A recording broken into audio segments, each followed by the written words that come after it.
Welcome to Culture Talk with Auntie Flo. This is a discussion on our African culture. We're talking about our identity, our customs, our values, our cultural diversity, and our heritage. The way we do things as an African people. Remember, you are an African.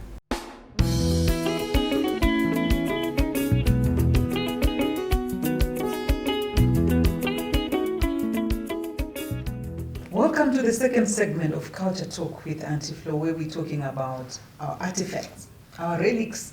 Zvinhu zvinotikoshera sevanhu vatema zvatinofanira kuchengetedza, zvinhu zvinoera zvinofanira kuti zvichengetedzwe kuti munhu mutema azive kuti zvinhu zvinofanira kumukoshera. Hatimbonanganai naye ipapo pakuchengetedza apa. Tiri kuzvigona here kuti tichiita maitiro atofanira kuita sevanhu, kwete kuteedzera kazvaitwa nevarungu vakava vaine chinangwa chavo.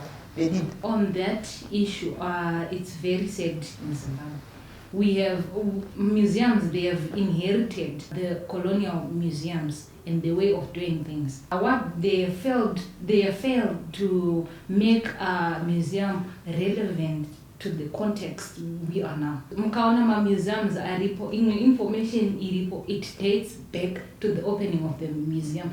Tikaenda kunana mtari, ma displays arimo, they are old and they are not, they are chengetedzwa nemurungu achida kuti vachamutevera vamwe vachamutevera vazive. Saka ma museums zvavaifana kunge vaita se kuwana independence kwataita, zvinhu zvese zvakachinja kubva ku-economy, political independence zvese, but ma-museums akati sare mbijana anofana kuratidza munhu mumari vachiita zvokuita senyatso-donongodza kuti vanofanira kuisei imomo zvizvo vanofanira tikatarisa ma-museum iri muno Harare yehuman science haina diverse zvekuti munhu akasvika muno muZimbabwe anongofunga kuti kune shona neNdebele nechirungu chete.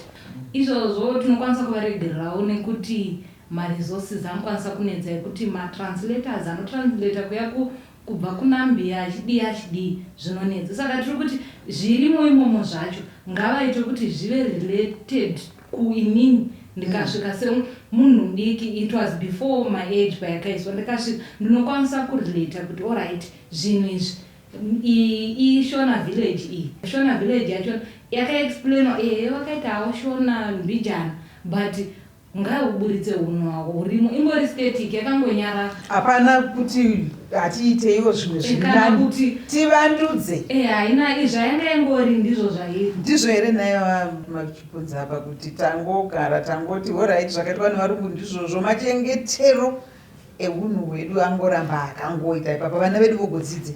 I think I take that the young boys' criticism, and I think it's a true reflection of how maybe we have not been keeping pace with the change that is expected of us as people who are in museums, and making sure that kuti sevanhu patava sevanhu tinoziva culture yedu chanetsa chii kuti tirege kuchengetedza. I think it's transformation which we need to undergo. There are a lot of I think undercurrent problems which museums face, especially African museums, not just in Zimbabwe but the whole of Africa. These were institutions which were constituted by colonialism, and they had obviously specific aims. And they had huge collections. I mean, we have millions of collections in the Museum of Human Science alone. We have millions of collections in the Bulawayo Museum, which is actually maybe the biggest Southern African museum. And all those millions of collections had meaning to people who created them. And we want to reverse that and make it meaningful to us. If I go to the concept of a museum itself, museums are a Western concept in a sense, but we had African museums in Chipinge. You will find that Mubanyamao, they had created artifacts which adorned the whole Banya, which is actually a very big museum space, and it had meaning to them because kana mudzimu wako wasvika paunokonya panenge pachikorokoro unonzi mudzimu wakonya kuti ndiwani kuti zive kuti ndiwe chaivo chaivo unonzi tora machira ako apo. Saka kana bozi mubanya hamupindwe chero, mubanya mune kireta hamubvumirwa kupinda kana usina business imomo, munopindwa musi webira. Saka iwo kuti uzosvika uchinongedza pauriri hwemachira anenge arimo uchinongedza ako chaapika zvinoreva kuti unenge uri chaiye. So this is a form of a museum which has meaning to people, which is works for people, and which is spiritually related to that community. Our own museums are divorced from those communities from which we collect. The European would go and collect an artifact and then ascribe the meaning of an African to an artifact, divorced from its own community. And the authenticator is actually a curator. So I collect, I authenticate, I accession, and then I give meaning, I ascribe meaning to an object. That is the unfortunate situation or sad situation with the museums in Africa. And we have to reconstitute this museum so that artifacts which are within museums have meaning from societies which they are coming from. Zvino tinozozviita rini nai Belinda izvozvo zvavo kutaura kuti zvinhu hazvisati zvanyatsoiswa nekunyorwa nekuchengetedzwa. Tikatarisa tine Batonga Community Museum. Mukaiona museum iyo yakatosiyana neMutare Museum, yakatosiyana neBulawayo. Zviri kutaurwa naChipunza kuti ine meaning community, iri kuranwa necommunity, and they actually ascribing meaning yavari kuziva kuti zviri kubva nekupi zvichienda nekupi. Hazvisi zvokuti zvakangonyorwa just writing. Iri zvitori nemeaning, zvinhu zvacho zvitori neethnography. Mukatarisa panotogara vanhu, zvoti inini ndikaenda ndinotonoona magariro anoita vanhu kuKariba. Tine iri kutanga iyi neNambia iri kuHwange, Nambia Community Museum. Ndo zvatiri kuti mamuseums akaita se ari mutauni, ende mukaona mamuseum achona kubviswa kwaanga akaita kwatiri ari mumaprovince nekuti vanhu vacho mashona chaivo kana kuti vanhu vatema kuti vakwanise kunosvika ikoko kana kunoziva havakwanisi kuziva. Mukatarisa izvezvi mamuseum anoendwa nevana vechikoro, vana tiri kupreschool kuti mazero grade angoti kure haakwanisi kuendako, kuti ndinonozive zvinhu zvandakaona ndiri kuprimary ndizvo zvirimo. Saka tichiita pesi yatiri kuita yekuti tinokwanisa kuchinja zvinhu nekuita maprograms ekutora zvinhu because culture inochinja.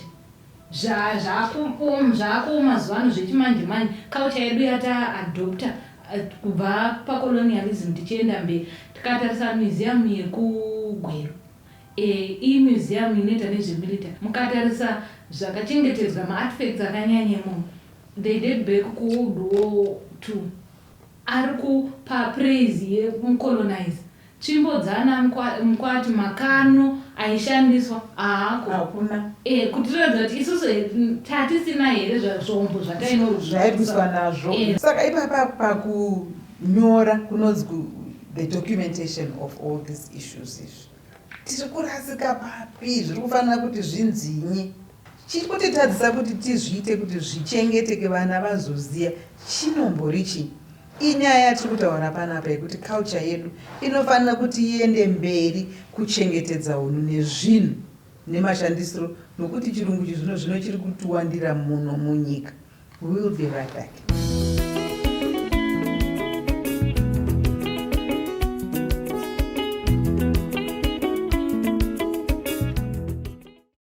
You've been watching Culture Talk with Auntie Flo, a discussion on our African culture. We've been talking about our identity, our values, our norms, our customs, our cultural diversity, and our heritage. The way we do things as an African people. Remember, you are an African.